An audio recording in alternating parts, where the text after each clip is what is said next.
ജനാധിപത്യത്തെ ക്രിയേറ്റ് ചെയ്തു എന്നാണ് എല്ലാരും അത് അങ്ങനെയാണെന്ന് മനസ്സിലാക്കുകയും അതിന്റെ പേരിൽ ഇത് ഈ പടത്തിനെ വൈഡായിട്ട് ക്രിയേറ്റ് ചെയ്യുകയും വിജയിപ്പിക്കുകയും ചെയ്തു എന്നാണ് എല്ലാവരുടെ ധാരണ.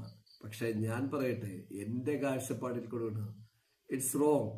ഡയറക്ടർ എന്താണ് ഉദ്ദേശിച്ചത്, സ്ക്രിപ്റ്റ് ചെയ്ത ആൾ എന്താണോ ഉദ്ദേശിച്ചത്, നമ്മുടെ ഭാരതം, നമ്മുടെ ഇന്ത്യ എങ്ങനെ പോണെന്ന് എന്താണോ ഉദ്ദേശിച്ചത്, ദുരന്തർ പാർട്ട് 1 അത് ക്ലീൻ ബൈ ക്ലീൻ ആയിട്ട് കാണിക്കുന്നുണ്ട്.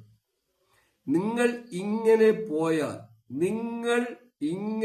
പോയാൽ എവിടെ ചെന്നെത്തും, അതിന്റെ ഭവിഷ്യത്തുക്കൾ എന്ത്, അതിന്റെ മുന്നോട്ട് പോകലെന്ത്, അടുത്ത തലമുറ എന്ത് എന്ന് വ്യക്തമായിട്ടാണ് ഈ സിനിമ കാണിക്കുന്നതായിട്ടാണ് എനിക്ക് തോന്നിയത്. ശരിയാകണമെന്നില്ല. പാർട്ട് 1 ഞാൻ കണ്ടപ്പോൾ എനിക്ക് തോന്നിയത്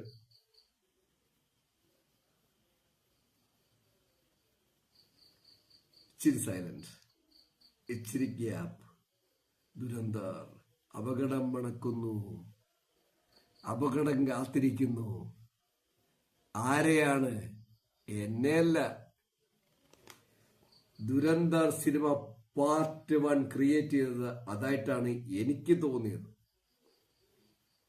ഒരു സിനിമ ഇഷ്ടപ്പെടുന്ന, ഒരു സിനിമയുടെ ക്രിയേറ്റീവറായിട്ടുള്ള ഒരു സിനിമ എങ്ങനെ പ്രൊഡക്ടിവിറ്റി ചെയ്യുന്നു, അതെങ്ങനെ ഡിസ്ട്രിബ്യൂട്ട് ചെയ്യപ്പെടുന്നു, അതെങ്ങനെ മാർക്കറ്റ് ചെയ്യപ്പെടുന്നു, അതെങ്ങനെ ലോകമൊത്ത് എത്തപ്പെടുന്നു, ആ പടത്തിന് എങ്ങനെ ഹൈ കളക്ഷൻ എത്തുന്നു, ആ വ്യൂവിൽ നിന്നുകൊണ്ടാണ് ഞാൻ പറയുന്നത്. പക്ഷേ എനിക്കൊന്ന് മനസ്സിലായി എന്ന് പറയുന്നത്, ദുരന്തർ സിനിമ എന്താണ് പ്രൊഡിക്റ്റ് ചെയ്യുന്നത്. ഈ പ്രസന്റ്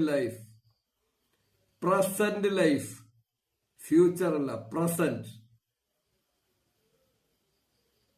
പ്രസന്റ് ലൈഫ് അത് ദുരന്തർ പാർട്ട് 1 ക്ലിയർ ആയിട്ട് കാണിക്കുന്നുണ്ട്. ആ ഐഡിയ ആർക്കാണെന്ന് ഞാൻ പറയണില്ല, ആർക്കും ഒക്കെ ആയിരിക്കുക. ഞാൻ എന്റെ പ്രിയ പ്രേക്ഷകരെ, ഇത്തരം ജീവിതത്തിലോട്ട് നിങ്ങൾ ചെല്ലാതിരിക്കുമെന്നാണ് ഞാൻ പറയുന്നത്. ഞാൻ നമക് സോളോ. എനിക്ക് 50 വയസ്സായി. ഇനി എപ്പ ചാവുന്ന പറയില്ല, നാളെ ചത്തു.